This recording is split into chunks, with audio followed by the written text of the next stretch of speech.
Subscribe now and press the bell icon. Never miss an update.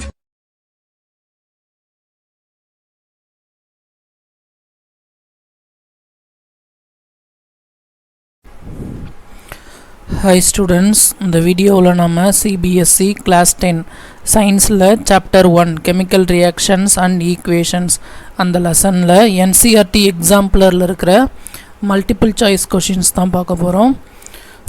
இப்போ தான் first time என்னுடைய video பார்க்குறீங்க அப்படின்னா மறக்காமல் சேனலை சப்ஸ்கிரைப் பண்ணிக்கோங்க அண்ட் இந்த வீடியோவை உங்கள் ஃப்ரெண்ட்ஸ்க்கும் ஷேர் பண்ணுங்கள், ஓகேங்களா?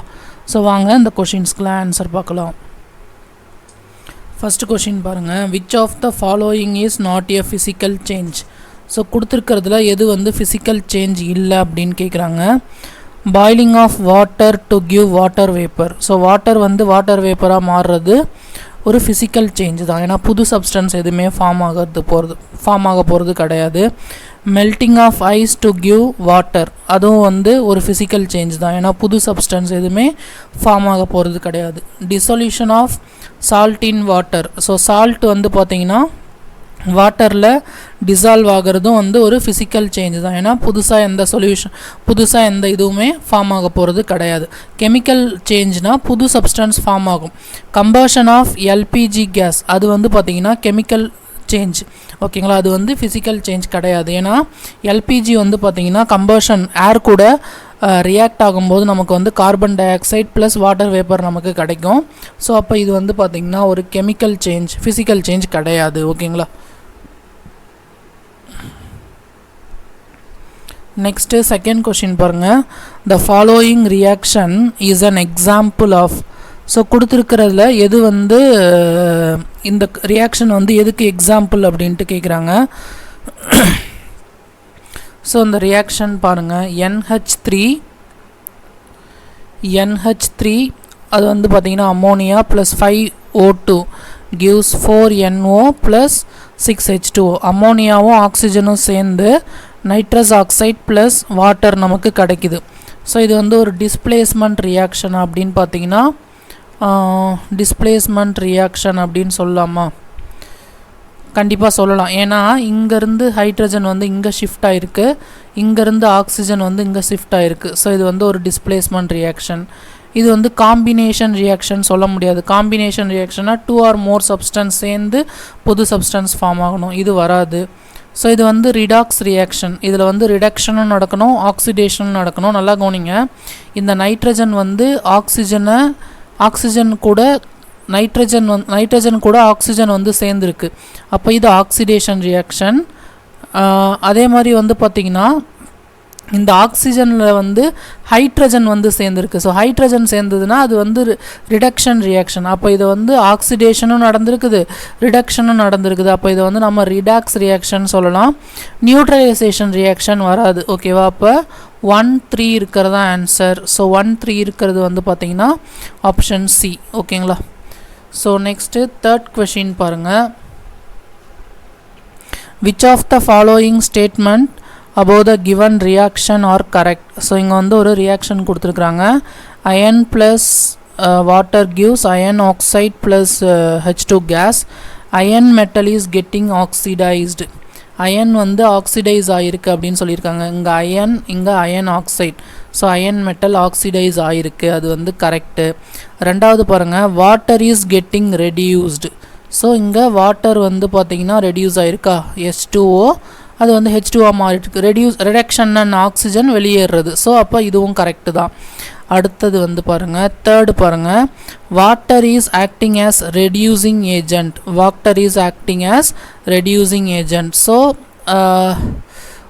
ரெடியூசிங் ஏஜென்ட், ஆக்சிடைசிங் ஏஜென்ட் அப்படின்னா என்னன்னு தெரிஞ்சுக்கோங்க. Oxidising agent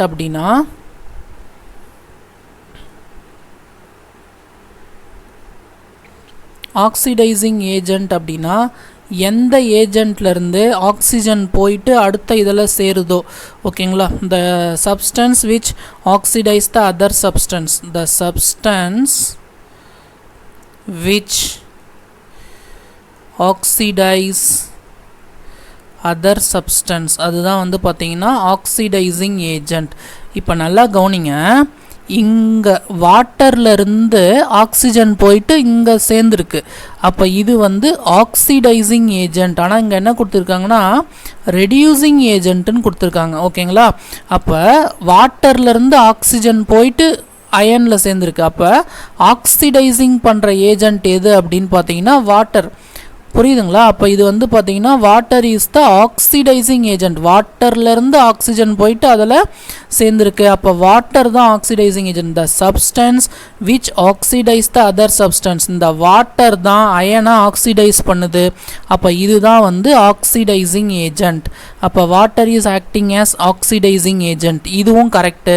water is acting as reducing ஏஜென்ட்ன்றது இதுக்கு வந்து பார்த்தீங்கன்னா தப்பு. ஓகேங்களா? அப்போது 1 to 4 அதுதான் வந்து பார்த்தீங்கன்னா ஆன்சர். 1 to 4 ஆப்ஷன் சி தான் ஆன்சர். ஓகேங்களா? So next which of the following is exothermic process. Exothermic ப்ராசஸ்னால் ஹீட் வந்து அதிலேருந்து வெளியில் வரணும். ஹீட் வந்து வெளியில் வரணும். எனர்ஜி வந்து வெளியில் வந்ததுன்னா அது எக்ஸோதெர்மிக். எனர்ஜி அப்சார்ப் பண்ணிவிட்டு அந்த ரியாக்ஷன் நடந்ததுன்னா அது எண்டோதெர்மிக். ஓகேங்களா? Reaction of water with quick lime. So வாட்டரும் குயிக் லைம் CaO அது ரெண்டும் சேரும்போது வந்து பார்த்திங்கன்னா கண்டிப்பாக வந்து ஹீட் வந்து பார்த்திங்கன்னா வெளியில் வரும். அப்போ இது வந்து பார்த்திங்கன்னா எக்ஸோதெர்மிக் ரியாக்ஷன் தான். Dilution of an acid. ஒரு ஆசிடில் நீங்கள் வந்து வாட்டரை போட்டு நம்ம மிக்ஸ் பண்ணும்போது ஹீட் வந்து வெளியில் வரும். ஓகேங்களா? இதுவும் வந்து பார்த்திங்கன்னா எக்ஸோதெர்மிக் ரியாக்ஷன் தான். அடுத்தது evaporation of water. So water வந்து எவாப்ரேட் ஆகணும் அப்படின்னா நாம் ஹீட்டை கொடுத்தா தான் வாட்டர் வந்து எவாப்ரேட் ஆகும். அப்போ இது வந்து எண்டோதெர்மிக் ரியாக்ஷன். சப்ளினேஷன் ஆஃப் கேம்பர்னால் அந்த சூடான்னு சொல்கிறாங்க இல்லையா, ஒரு கற்பூரம் எரியணும் அப்படின்னா நாம் ஹீட்டு கொடுக்கணும், அது எண்டோதெர்மிக் ரியாக்ஷன். அப்போ எக்ஸோதெர்மிக் ரியாக்ஷன்றது 1 2. ஸோ ஆப்ஷன் ஏ தான் வந்து பார்த்திங்கன்னா கரெக்டான answer.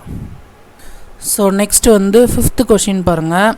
There is a beaker labeled as A, B and C, each containing 25 ml of water were taken. So 3 beaker இருக்குது. So A, B, C. ஓகேங்களா? So மூணுத்துலேயுமே வந்து பார்த்திங்கன்னா 25 ml வாட்டர் இருக்குது. So a small amount of sodium hydroxide, anhydrous copper sulfate and NaCl were added to the beakers A, B, C respectively. So first இதில் வந்து பார்த்திங்கன்னா copper sulphate இது சேர்க்குறாங்க. ரெண்டாவது இதில் வந்து பார்த்திங்கன்னா சோடியம், ஸோ தப்பாக எழுதிட்டேன். ஃபஸ்ட்டு வந்து சோடியம் ஹைட்ராக்சைடு. ஸோ ஃபஸ்ட்டு வந்து சோடியம் ஹைட்ராக்சைடு சேர்க்குறாங்க. அடுத்தது வந்து ஆன்ஹைட்ரஸ் காப்பர் சல்ஃபேட். அதுக்கு அடுத்தது லாஸ்ட்டாக வந்து NaCl. ஓகேங்களா? So were added to the beakers A, B, C respectively. It was observed that there was an increase in the temperature of the solutions contained in beaker A and B. நல்லா கவனிங்க. Beaker ஏவ்லையும் beaker பிலையும் temperature வந்து increase ஆகிருக்கு. there was an increase in temperature of the solution contained in beaker A and B. Beaker ஏவ்லையும் temperature increase ஆகிருக்கு, beaker பிலையும் temperature increase ஆகிருக்கு. அப்போ இது ரெண்டும் வந்து பார்த்திங்கன்னா எக்ஸோதெர்மிக் ரியாக்ஷன். ஏன்னா அந்த ரியாக்ஷன் நடக்கும்போது ஹீட் வெளியில் வருது, அது வந்து exothermic reaction. In case of beaker C the temperature of the solution falls. இது வந்து எண்டோதெர்மிக் ரியாக்ஷன். டெம்பரேச்சரை எடுத்துக்கிட்டு இது வந்து நடக்குது. அப்போ இது வந்து அதனால் டெம்பரேச்சர் வந்து ரெடியூஸ் ஆகிருக்கு. இது வந்து எண்டோதெர்மிக் ரியாக்ஷன். ஓகேங்களா? ஏபி வந்து எக்ஸோதெர்மிக், சி வந்து எண்டோதெர்மிக். ஓகேங்களா? Beaker A and B exothermic process 1 வந்து கரெக்டுப்பா. Beaker A and B endothermic கிடையாது. பீக்கர் சி எக்ஸோதெர்மிக் கிடையாது. பீக்கர் சி எண்டோதெர்மிக், இது கரெக்டு. ஸோ 1 4 தான் வந்து பார்த்திங்கன்னா இந்த கொஷினுக்கான ஆன்சர். ஓகேங்களா? ஸோ 5க்கான ஆன்சர் வந்து பார்த்திங்கன்னா 1 and 4. அப்போது இங்கே கரெக்டான ஆப்ஷன் எது அப்படின்னா சி தான் ஆன்சர். ஆன்சரும் இங்கே இருக்குது. ஓகேங்களா? ஸோ ஈஸியாக எழுதிடலாம். So next a dilute ferrous sulfate solution was gradually added to the beaker containing acidified permanganate solution. The light purple color of the solution fades and finally disappears. Which of the following is the correct explanation for the observation. A dilute ferrous sulfate solution was gradually added to the beaker. So ஒரு ferrous sulfate solution இருக்கு ஓகேங்களா, ஒரு ferrous sulfate solution இருக்குது, dilute ferrous sulfate solution. நாம் என்ன பண்ணுறோம் அப்படின்னா ஒரு பீக்கரில் ஆட் பண்ணுறோம். அந்த பீக்கரில் வந்து பார்த்திங்கன்னா acidified permanganate solution, இதில் வந்து பெர்மாங்கனேட் சொல்யூஷன், அசிடிட்டி இருக்கிற பெர்மாங்கனேட் சொல்யூஷன் இருக்குது.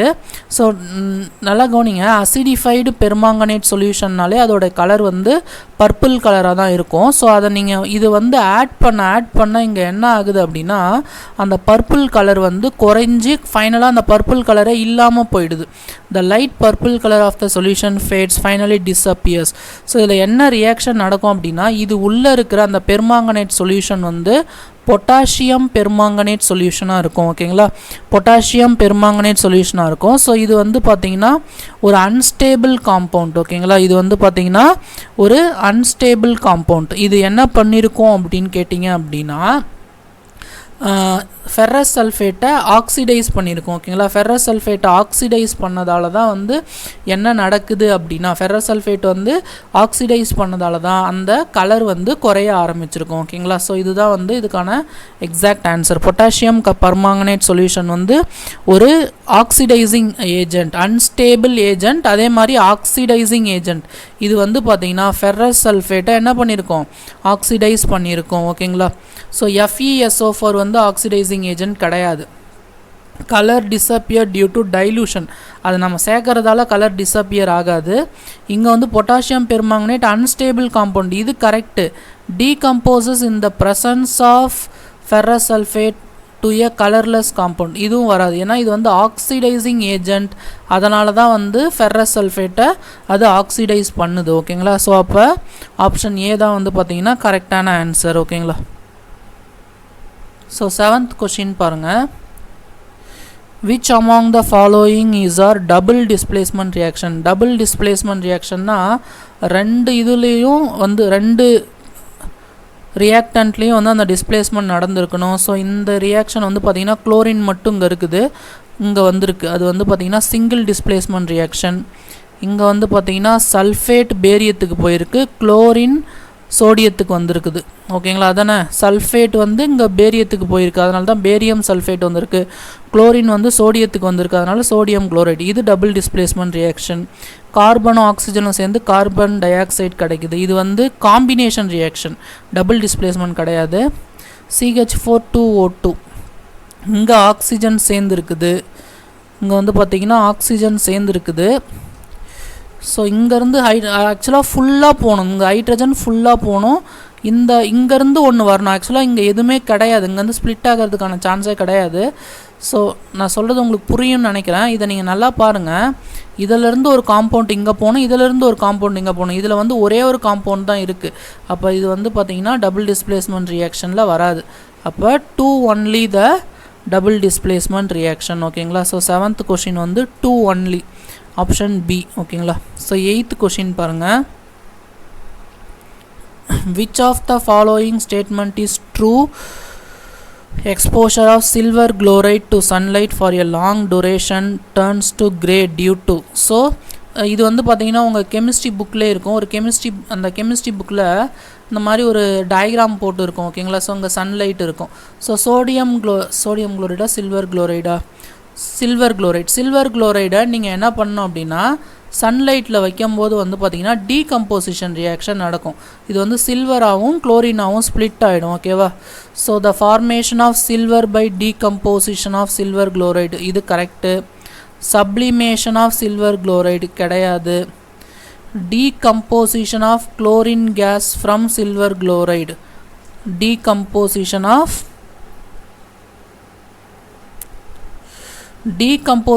Chlorine glass. குளோரின் வந்து டீகம்போஸ் ஆகலை, சில்வர் குளோரைடு தான் டீகம்போஸ் ஆகுது இல்லையா, அப்போ இதுவும் வராது. ஆக்சிடேஷன் ஆஃப் சில்வர் குளோரைடு, ஆக்சிடேஷன்லாம் எதுவுமே கிடையாது, ஏன்னா ஆக்சிடேஷன்னா ஆக்சிஜன் சேர்ந்துருக்கணும். இது வந்து ஒன்லி டீகம்போசிஷன் ரியாக்ஷன் மட்டும்தான். அப்போ இதுக்கு ஆன்சர் வந்து 1 only ஓகேங்களா. ஸோ இதுதான் வந்து பார்த்திங்கன்னா அந்த கொஷினுக்கான ஆன்சர். ஸோ இந்த 9th கொஷின் பாருங்கள். sodium solid calcium oxide reacts vigorously with water to form calcium hydroxide accompanied by liberation of heat. So இந்த வேர்டு வந்து ரொம்ப முக்கியம். ஹீட் வந்து பார்த்திங்கன்னா லிப்ரேட் ஆகுது. ஓகேங்களா, ஹீட் வந்து லிப்ரேட் ஆகுது. கால்சியம் ஆக்சைடு, கால்சியம் ஆக்சைடுனா CaO vigorously reacts with water. அப்போ வாட்டர், ஸோ இது ஒன்றும் கிடையாது, சுண்ணாம்பு பவுடர் தான். சுண்ணாம்பு பவுடரை வந்து நீங்கள் தண்ணியில் போட்டு கலக்குனீங்கன்னா அந்த சுண்ணாம்பு பவுடரை நீங்கள் தொட்டு பார்த்தீங்கன்னா லைட்டாக ஹீட் ஆகிருக்கும். ஏன்னா ஹீட் வந்து லிப்ரேட் ஆகுது. அதுக்கு என்ன ரீசன் அப்படின்னா கால்சியம் ஹைட்ராக்சைடு ஃபார்ம் ஆகுது. ஸோ இது கூட ஹீட்டும் வரும். அப்போ இது வந்து ஒரு எண்டோதெர்மிக் ரியாக்ஷன், ஞாபகம் வச்சுக்கோங்க. This process is called slaked Lime. So இதை தான் வந்து ஸ்லேக்டு லைம் அப்படின்னு சொல்கிறாங்க.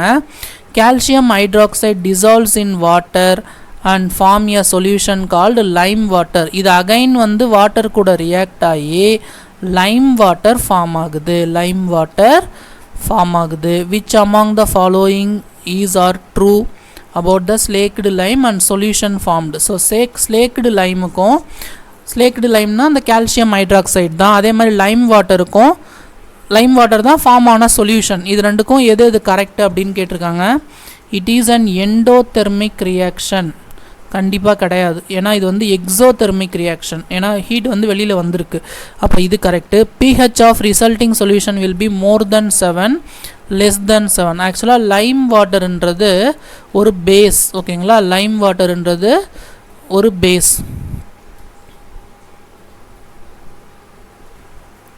ஸோ ஒரு பேஸோடைய pH வேல்யூ வந்து பார்த்தீங்கன்னா மோர் தென் 7ஆக இருக்கும். ஓகேங்களா, ஆசிடுக்கு வந்து லெஸ் தென் 7ஆக இருக்கும். எக்ஸாக்ட்லி 7னா நியூட்ரல் சொல்யூஷன்.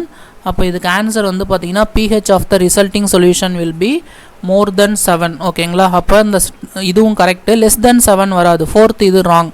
அப்போ 2 and 3 தான் ஆன்சர். ஓகேங்களா, ஸோ இது தப்பு. 2 and 3 தான் வந்து ஆன்சர். அப்போது B தான் வந்து இதுக்கு கரெக்டான ஆன்சர். ஓகேங்களா, ஸோ 10th கொஷின் பாருங்கள்.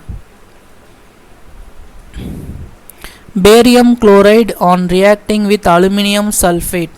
ஸோ ஃபஸ்ட்டு வந்து ஒரு பேரியம் குளோரைடு இருக்குது. Barium chloride plus reacts with aluminium sulphate,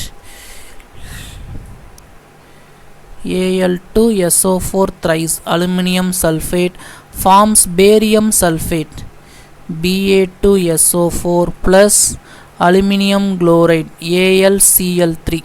இதுதான் reaction. So which of the correctly represent the reaction involved? இது வந்து ஒரு டிஸ்பிளேஸ்மெண்ட் ரியாக்ஷன். கண்டிப்பாக இது டிஸ்பிளேஸ்மெண்ட் ரியாக்ஷன் தான். ஏன்னா குளோரின் இங்கே போயிருக்கு, சல்ஃபேட் இங்கே வந்திருக்கு. இது வந்து கரெக்டு. அடுத்தது வந்து ப்ரிசிபிடேட் ரியாக்ஷன். கண்டிப்பாக வந்து டிஸ்பிளேஸ்மெண்ட் ரியாக்ஷன் இங்கே வந்து டபுள் டிஸ்பிளேஸ்மெண்ட் கொடுத்துருக்குறாங்க இல்லையா? அப்போ அந்த டிஸ்பிளேஸ்மெண்ட் வந்து சிங்கிள் டிஸ்பிளேஸ்மெண்ட்டாக இருக்கும். அப்போ இது வராது. எக்ஸாக்டாக சொல்லணும் அப்படின்னா டபுள் டிஸ்பிளேஸ்மெண்ட் கரெக்ட். ஓகேங்களா, சிங்கிள் டிஸ்பிளேஸ்மெண்ட் வராது. ஏன்னா குளோரினும் இங்கே டிஸ்பிளேஸ் ஆகிருக்கு, சல்ஃபேட்டும் இங்கே டிஸ்பிளேஸ் ஆகிருக்கு. Barium sulphate, aluminium chloride. அப்போ இது வந்து double displacement reaction. Combination reaction வராது, டிஸ்பிளேஸ்மெண்ட் ரியாக்ஷன் வராது, ப்ரிசிபிடேஷன் ரியாக்ஷனும் வரும். ஏன் அப்படின்னா இந்த பேரியம் சல்ஃபேட் வந்து ப்ரிசிபிடேட்டாக ஃபார்ம் ஆகும். ஓகேங்களா, இது வந்து நம்ம புக்கில் கொடுத்துருக்குறாங்க. பேரியம் சல்ஃபேட் வந்து ப்ரிசிபிடேட்டாக ஃபார்ம் ஆகும். ஓகேவா, மேக்ஸிமம் வந்து இந்த டபுள் டிஸ்பிளேஸ்மெண்ட் ரியாக்ஷன் எல்லாமே ப்ரிசிபிடேட் ரியாக்ஷனாக தான் இருக்கும். ஓகேங்களா, ஸோ அப்போ இதுக்கு ஆன்சர் வந்து எக்ஸாக்டான ஆன்சர் வந்து 2 and 4 தான் கரெக்டான ஆன்சர். அப்போ 10th கொஷினுக்கு கரெக்டான ஆப்ஷன் எது அப்படின்னு பார்த்தீங்கன்னா ஆப்ஷன் டி. ஓகேங்களா, ஸோ இதுதான் வந்து பார்த்தீங்கன்னா கரெக்டான ஆன்சர். ஓகேங்களா, ஸோ இந்த 10th கொஷின் வரைக்கும் இருக்கட்டும். நான் ரிமைனிங் கொஷின்ஸ் வந்து நான் நெக்ஸ்ட் வீடியோவில் போடுறேன். ஓகேங்களா, இந்த வீடியோ உங்களுக்கு பிடிச்சிருந்தது அப்படின்னா மறக்காமல் சேனலை சப்ஸ்கிரைப் பண்ணிக்கோங்க. அண்ட் இந்த வீடியோவை உங்கள் ஃப்ரெண்ட்ஸ்க்கும் ஷேர் பண்ணுங்கள். ஓகேங்களா, ஏதாச்சும் டவுட் இருந்துச்சுன்னா நீங்கள் கமெண்ட் பண்ணுங்கள். Okay, thank you students.